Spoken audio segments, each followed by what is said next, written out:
Assalamualaikum warahmatullahi wabarakatuh. Selamat datang di channel Gudang Edukasi, gudangnya ilmu teman-teman. Nah, kali ini kita akan membahas lagi-lagi ya tentang soal P3K perawat ya. Khususnya yang nantinya akan diujikan di P3K di tahun 2023 ini. Nah, khususnya kompetensi teknis teman-teman ya. Nah, bagi teman-teman yang baru tahu channel ini ya dan baru singgah, silakan subscribe dan bunyikan tombol loncengnya agar tidak ketinggalan soal-soal yang terbaru khususnya P3K perawat, khususnya ya lagi kompetensi teknis teman-teman ya. Nah, tidak berlama-lama, langsung saja kita ke TKP teman-teman ya.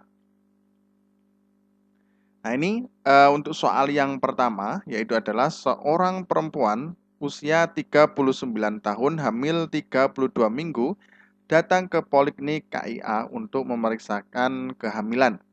Hasil pengkajian diketahui riwayat persalinan tahun 2022, tahun 2002 ya, melahirkan bayi laki-laki usia gestasi 42 minggu. Nah, pada tahun 2006 melahirkan bayi laki-laki usia kehamilan 40 minggu. Tahun 2011 mengalami keguguran di usia gestasi 16 minggu. Nah, pada tahun 2015 dan tahun 2017, pasien mengalami IUFD saat usia gestasi 27 minggu dan 23 minggu. Nah, bagaimanakah penulisan status obstetrik pada kasus tersebut? A. G5P4A1, B. G5P2A2, kemudian C. G5P2A3, D. G6P4A1, E. 36P3A2. Nah, kira-kira apa jawabannya teman-teman?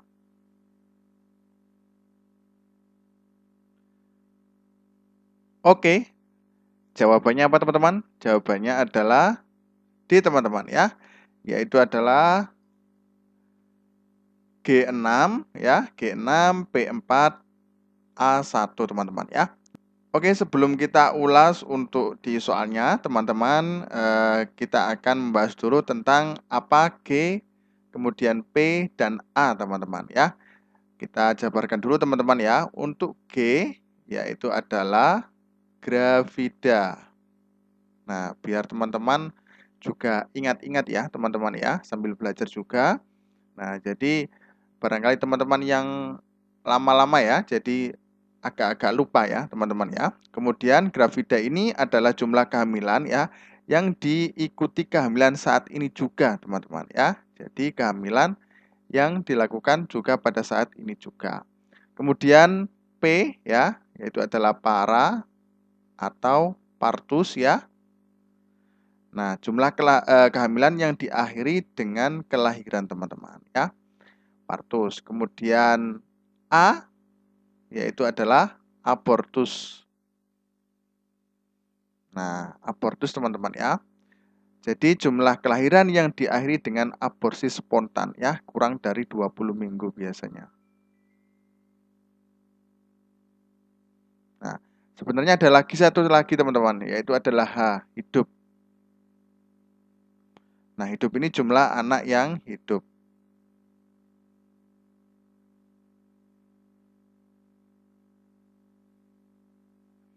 Nah, seperti itu teman-teman ya. Nah, coba kita kaji di soalnya teman-teman ya.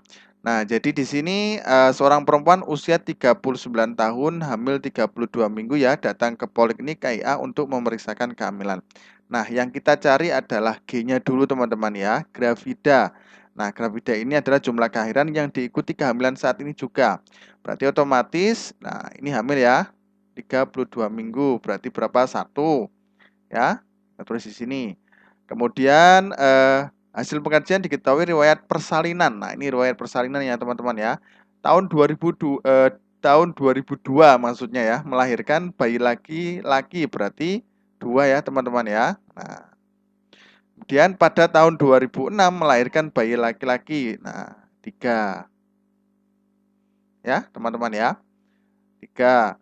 Kemudian tahun 2011 mengalami keguguran di usia gestasi 16 minggu. Nah, ini juga masuk ya teman-teman ya. Termasuk gravida teman-teman ya. Kehamilan ya. Kemudian berarti berapa? 1, 1, 2, 3, 4 ya. 4. Nah, kemudian pada tahun 2015 dan 2017 pasien mengalami IUFD saat usia gestasi 27 dan 23 minggu. Ini juga dihitung teman-teman ya, 2015 sama 2017. Berarti 1, 2, 3, 4. Nah, ini 5 ya. Ini 6 ya. Cocok ya teman-teman ya. Nah, berarti ini tidak. Nah, tinggal D sama E ya. Tapi ini sudah jelas jawabannya D teman-teman ya. Nah, kemudian cari P-nya. Nah, partus teman-teman ya. Partusnya berapa teman-teman ya? Ini otomatis yang untuk seorang perempuan usia 39 tahun ya, hamil 32 minggu ini tidak ya teman-teman ya. Nah, kemudian tahun 2002 ya melahirkan bayi laki-laki, berarti ini 1 ya. 1, kita tulis di sini aja, 1. Kemudian pada tahun 2006 melahirkan bayi laki-laki usia 40 minggu ya teman-teman ya. 1 lagi. Nah, kalau keguguran ini termasuk di mana? Abortus, karena kurang dari 20 minggu teman-teman ya. Nah, ini ya, ada tulisannya ya. Kurang dari 20 minggu. Nah, kemudian pada tahun 2015 dan 2017, pasien mengalami IUFD saat usia gestasi 27 minggu dan 23 minggu. Nah, kalau di atas 20 minggu, itu sudah termasuk partus teman-teman ya. Kalau kurang dari 20 minggu, berarti abortus ya. Jadi itu berarti termasuk juga ya 27 minggu sama 23 minggu walaupun anak pasien ya mengalami IUFD teman-teman ya. Berarti tambah 1 tambah 1 berarti pas ya 4 ya. Nah, kemudian abortusnya mengalami keguguran di usia gestasi 16 minggu otomatis 1 ya. Jelas ya teman-teman ya. Nah, seperti itu teman-teman ya. Oke, lanjut ke soal berikutnya. Seorang perempuan usia 46 tahun datang ke poli KIA dengan keluhan nyeri di payudara sebelah kanan dan mengeluarkan cairan berwarna kecoklatan. Hasil pengkajian payudara tampak bengkak, memerah, dan terdapat massa dengan diameter 2 cm. Dokter ingin mengambil sebagian sampel untuk dilakukan pemeriksaan lebih lanjut. Nah, apakah pemeriksaan penunjang yang tepat pada kasus tersebut? A. USG payudara, B. ronsen dada, C. kolposkopi, D. mamografi, E. biopsi. Nah, kira-kira apa jawabannya teman-teman ya? Kita kasih waktu 5 detik. Seperti biasa untuk teman-teman berpikir. Oke, jawabannya adalah E teman-teman ya. Nah, ini ada penjelasannya semuanya teman-teman ya. Jadi di sini permasalahannya apa teman-teman ya? Yaitu adalah mengeluarkan cairan berwarna kecoklatan ya. Kemudian ada bengkak ya, memerah. Nah, kemudian juga ada massa dengan diameter 2 cm. Nah, kemudian dokter ingin mengambil sebagian sampel ya untuk dilakukan pemeriksaan lebih lanjut teman-teman ya. Nah, jadi pengambilan sampel otomatis kalau USG tidak ya. Kemudian ronsen juga tidak ya. Kolposkopi ini juga tidak ya. Nah, mamografi ya. Nah, yang benar adalah biopsi ya. Jadi adalah payudara merupakan biopsi payudara merupakan prosedur pengambilan sampel jaringan dari payudara untuk mendeteksi adanya kelainan, teman-teman ya. Kalau USG ya, bagi teman-teman yang belum tahu atau belum hafal ya. Nah, ini merupakan prosedur guna memeriksa kondisi payudara dengan menggunakan gelombang suara dengan frekuensi tinggi atau ultrasonik. Gelombang ultrasonik akan dipancarkan dari mesin khusus untuk menghasilkan gambar detail dari jaringan dan struktur dalam payudara. Kemudian untuk foto ronsen dada ya berguna untuk mencari tahu perihal kondisi organ, tulang, hingga pembuluh darah yang ada di area dada. Nah, kemudian kolposkopi merupakan tindakan yang bertujuan untuk memeriksa adanya sel yang abnormal di dalam atau di sekitar vagina, vulva, atau serviks.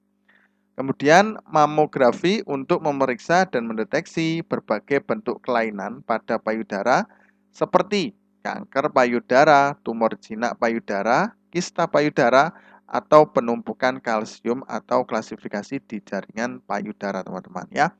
Jadi sudah jelas ya, jawabannya adalah biopsi ya, karena dari dokternya ingin melihat ya pengambilan sampel apakah ini ya termasuk apa karena ini merupakan pemeriksaan awal, teman-teman ya. Oke, mungkin itu saja. Lanjut ke soal berikutnya. Seorang perempuan usia 53 tahun datang ke Poli KIA ginekologi dengan keluhan nyeri saat berhubungan seksual dengan pasangan. Hasil pengkajian, pasien mengatakan 1 tahun lebih sudah tidak menstruasi. Dan oleh karena nyeri yang dirasakan sehingga jarang melakukan hubungan seksual. Apakah pendidikan kesehatan yang tepat pada kasus tersebut? A. Penggunaan kondom. B. Posisi hubungan seksual. C. Penggunaan pelumas vagina. D. Informasi tentang menopause. E. Pemanasan yang lebih sebelum berhubungan seksual. Nah, kira-kira apa jawabannya, teman-teman? Kita kasih waktu 5 detik untuk teman-teman berpikir. Oke, jawabannya apa, teman-teman? Jawabannya adalah C, teman-teman ya, penggunaan pelumas vagina. Nah, coba kita kaji di soalnya, teman-teman ya. Nah, ini permasalahannya apa? Nah, seorang perempuan usia 53 tahun datang ke Poli KIA ginekologi dengan keluhan nyeri saat berhubungan seksual dengan pasangan. Nah, hasil pengkajian pasien mengatakan 1 tahun lebih sudah tidak menstruasi. Nah, otomatis apa, teman-teman? Menopause ya. Nah, menopause. Kemudian, oleh karena nyeri yang dirasakan sehingga jarang melakukan hubungan seksual, teman-teman ya. Nah, jadi ini masalahnya apa, teman-teman ya? Yaitu adalah pada nyeri saat berhubungan. Nah, ini permasalahannya ya. Nah, jadi pasien mengatakan 1 tahun lebih sudah tidak menstruasi. Nah, menopause ya, otomatis menopause, teman-teman ya. Nah, kenapa kok ini penggunaan pelumas vagina ya? Karena pada saat menopause ini, jadi vaginanya itu pasti kering, teman-teman ya.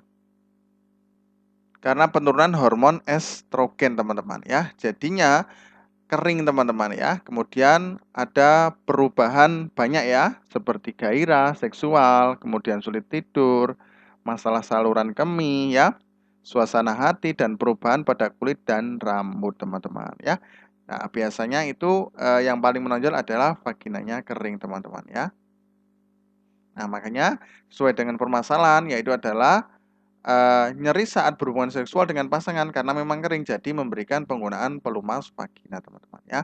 Penggunaan kondom juga bisa, tapi ini kurang tepat ya, teman-teman ya.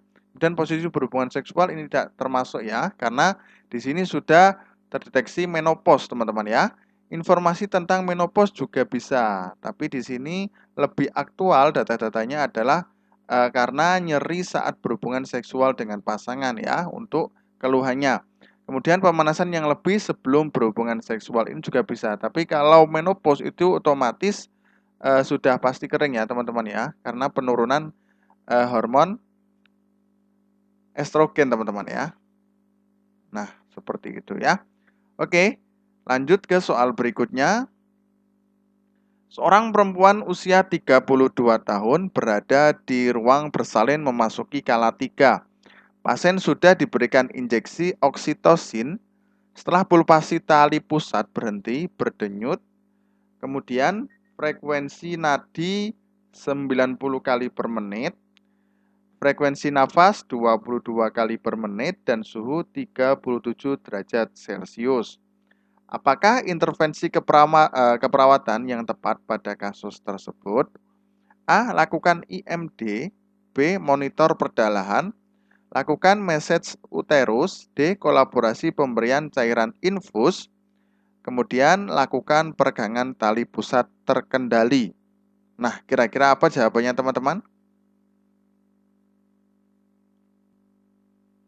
Oke, jawabannya adalah teman-teman, yaitu adalah lakukan peregangan tali pusat terkendali. Nah, kita lihat di soalnya teman-teman ya. Nah, ini perempuan usia 32 tahun ini sudah memasuki kala 3, teman-teman ya. Kemudian untuk prosedur ya, untuk kala 3 yang pertama adalah ketika 1 menit bayi lahir ya, kemudian berikan suntikan oksitosin ya. Nah, ini sudah benar ya teman-teman ya. Berikan injeksi oksitosin. Di mana? Sepertiga paha atas bagian distal lateral ya. Kemudian setelah itu baru pulpasi tali pusat. Nah, kemudian lakukan penjepitan dan pemotongan ya. Jepit dan potong. Nah, setelah itu baru apa teman-teman? Yaitu adalah peregangan tali pusat terkendali. Nah, tujuannya apa teman-teman ya? Nah, ini untuk memastikan apakah tali pusat sudah lepas atau belum. Dan juga untuk mempercepat proses pelahiran plasenta teman-teman ya. Jadi tujuannya untuk seperti itu ya, untuk lakukan peregangan tali pusat terkendali teman-teman ya. Kemudian lakukan IMD ini tidak ya teman-teman ya. Kalau sudah selesai semua baru lakukan IMD. Monitor perdarahan juga nanti ya setelah di tali pusatnya sudah dilepas ya. Kemudian baru nanti monitor di ibunya ya, monitor perdarahan ya. Message uterus, nah ini setelah peregangan tali pusat ya. Kemudian kolaborasi pemberian cairan infus, ini nantinya bisa ya. Setelah itu diberikan cairan infus ketika nantinya ada kekurangan cairan ya. Nah, seperti itu teman-teman ya. Oke, lanjut ke soal berikutnya. Seorang perempuan usia 28 tahun G2 P0 A1 hamil 41 minggu dibawa ke UGD dengan keluhan mules dan keluar lendir bercampur darah dari jalan lahir sejak 5 jam yang lalu. Hasil pengkajian TFU ya, tinggi fundus uteri ya 34 cm. Kemudian punggung kiri presentasi kepala DCC 150 kali per menit. Hasil periksa dalam pembukaan serviks lengkap dan ketuban sudah pecah. Apakah tindakan keperawatan yang tepat pada kasus di atas? A. Pantau kontraksi. B. Pimpin persalinan. Kemudian C. Lakukan episiotomi. Kemudian D. Berikan teknik counter pressure. Kemudian E. Menyiapkan posisi ibu meneran. Nah, kira-kira apa jawabannya teman-teman? Kita kasih waktu 5 detik untuk teman-teman berpikir. Oke, jawabannya apa teman-teman? Jawabannya adalah E teman-teman ya. Nah, kita lihat di soalnya teman-teman ya. Perempuan usia 28 tahun G2 P0 ya, A1 ya. Jadi sudah kehamilan kedua ya. Nah, kemudian abortusnya pernah sekali ya. Nah, ini kemudian hamil 41 minggu dibawa ke UGD dengan keluhan mules dan keluar lendir bercampur darah dari jalan lahir sejak 5 jam yang lalu. Nah, kemudian hasil pengkajian TFU 34 cm, punggung kiri presentasi kepala DCC 150 kali per menit ya. Nah, ini ya hasil pemeriksa dalam pembukaan servis lengkap. Maaf ya, bukan serviks lengkap dan kemudian ini ketuban sudah pecah. Nah, ini otomatis masuk di mana teman-teman ya? Kala 2. Nah, kala 2 ini ya, otomatis ini kan sudah pecah ya untuk ketuban, kemudian pembukaan serviksnya sudah lengkap. Otomatis ya, tindakan yang tercepat atau tindakan keperawatan yang tepat yaitu adalah menyiapkan posisi ibu untuk meneran ya, karena sudah pembukaan lengkap dan ketubannya sudah pecah teman-teman ya. Nah, seperti itu ya. Kemudian pantau kontraksi ini tidak ya teman-teman ya, karena sudah masuk ke kala 2.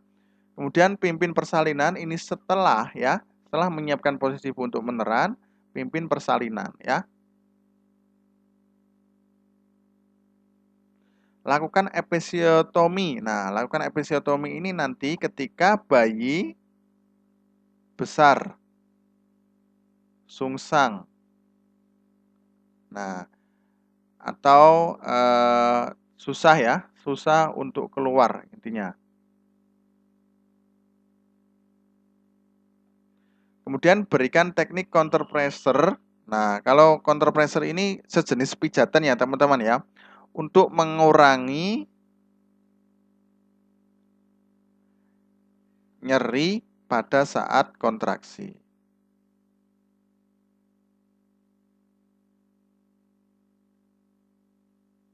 Nah, seperti itu teman-teman ya. Jelas ya? Oke, lanjut ke soal berikutnya. Seorang perempuan usia 21 tahun, G1P0 A0 datang ke puskesmas untuk memeriksakan kehamilannya. Hasil pengkajian diketahui HPHT 26 Maret 2021, siklus 28 hari. Observasi tanda vital ya, tekanan darah 100/70 mmHg, frekuensi nadi 86 kali per menit, frekuensi nafas 22 kali per menit. Kapan taksiran persalinan pada kasus di atas? A. 3 Januari 2022, kemudian B. 7 Januari 2022, C. 7 Desember 2021, kemudian D. 7 November 2021, E. 13 Desember 2021. Nah, kira-kira apa jawabannya teman-teman? Kita kasih waktu 5 detik untuk teman-teman berpikir.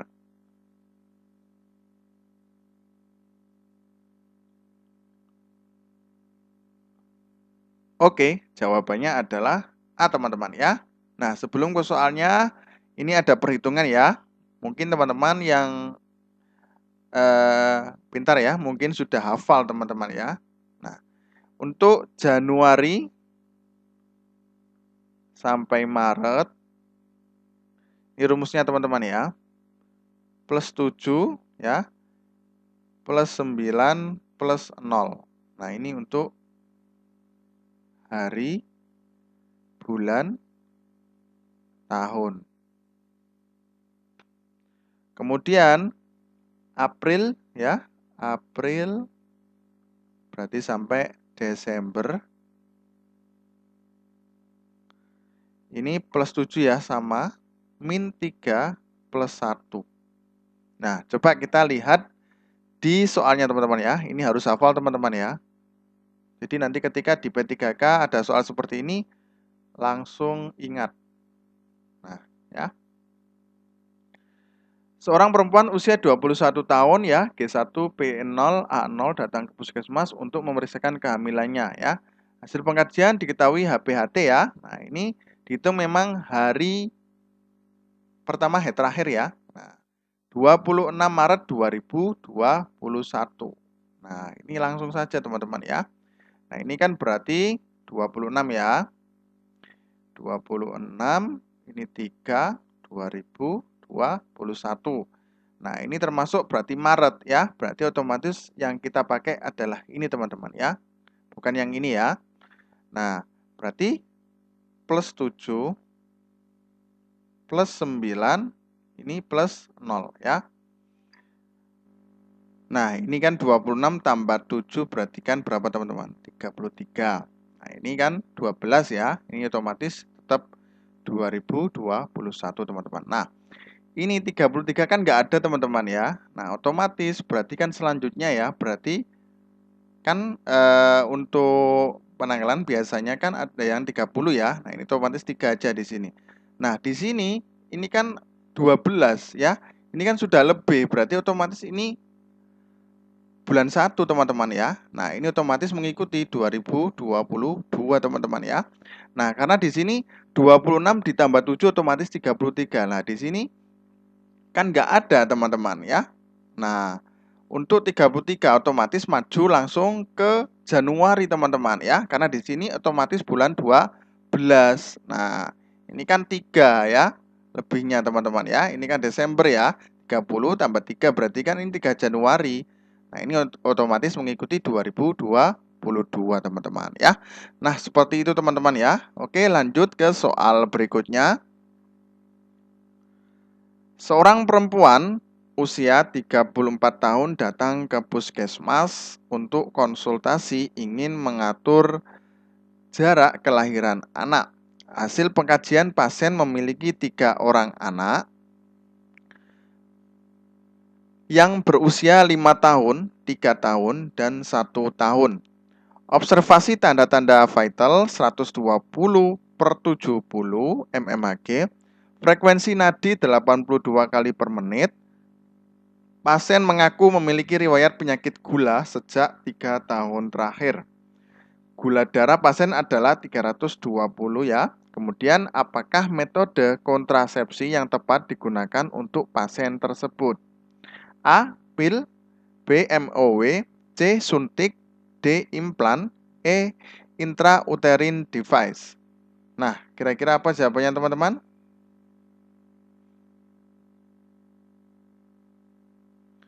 Oke, jawabannya adalah E teman-teman ya. Intrauterine device atau IUD teman-teman ya. Nah, jadi ini pil ya. Kemudian suntik, implan ya.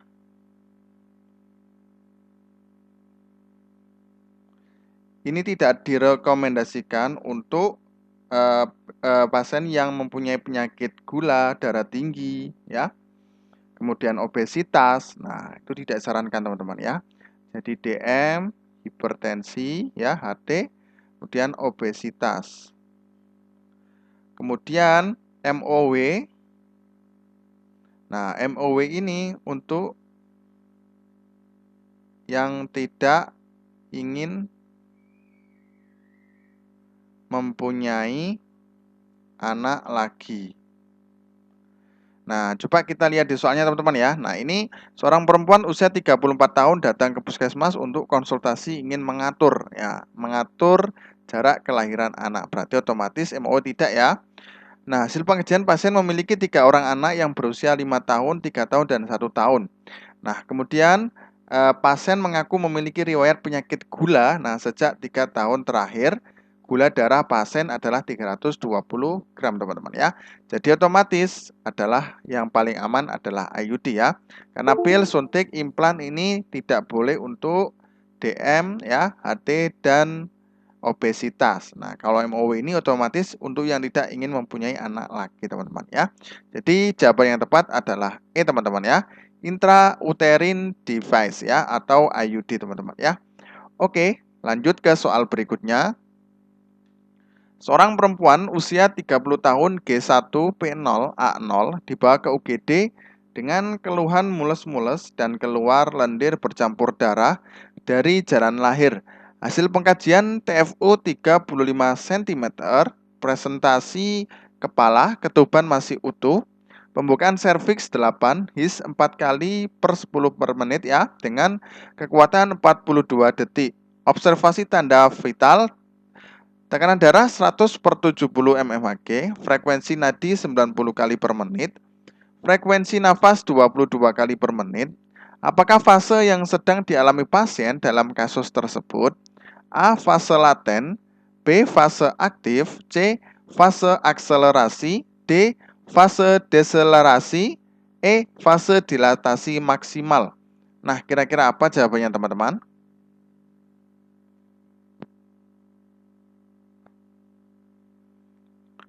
Oke, jawabannya adalah E teman-teman ya. Nah, ini ada pembahasannya teman-teman ya.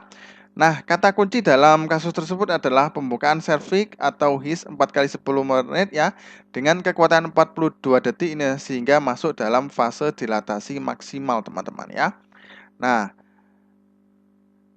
persalinan skala 1 dibagi menjadi 2 fase, yaitu fase laten dan fase aktif. Nah, fase laten dimulai sejak kontraksi yang menyebabkan penipisan dan pembukaan serviks secara bertahap. Nah, otomatis fase laten tidak ya teman-teman ya.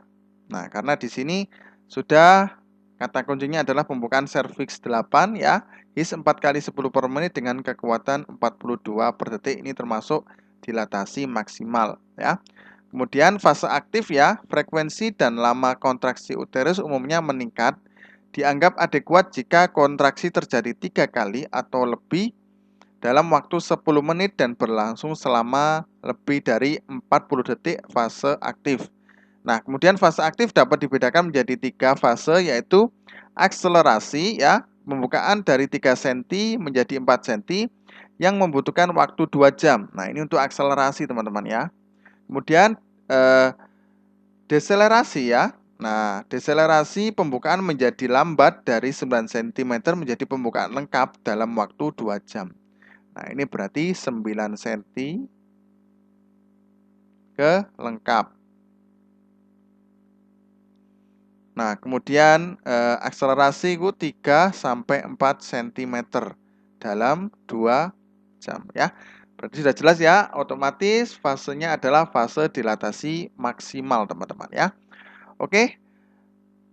Nah, sudah selesai teman-teman ya. Mungkin itu saja yang dapat kami sampaikan. Mudah-mudahan bermanfaat. Terima kasih sudah menonton YouTube kami. Semoga nantinya bisa berkembang ya. Jangan lupa subscribe dan bunyikan tombol lonceng ya, agar tidak ketinggalan soal-soal yang terbaru, dan mohon komen ya. Barangkali kekurangan apa. Nah, nanti biar bisa kita evaluasi ya bersama-sama. Oke, terima kasih. Semoga bermanfaat. Wassalamualaikum warahmatullahi wabarakatuh.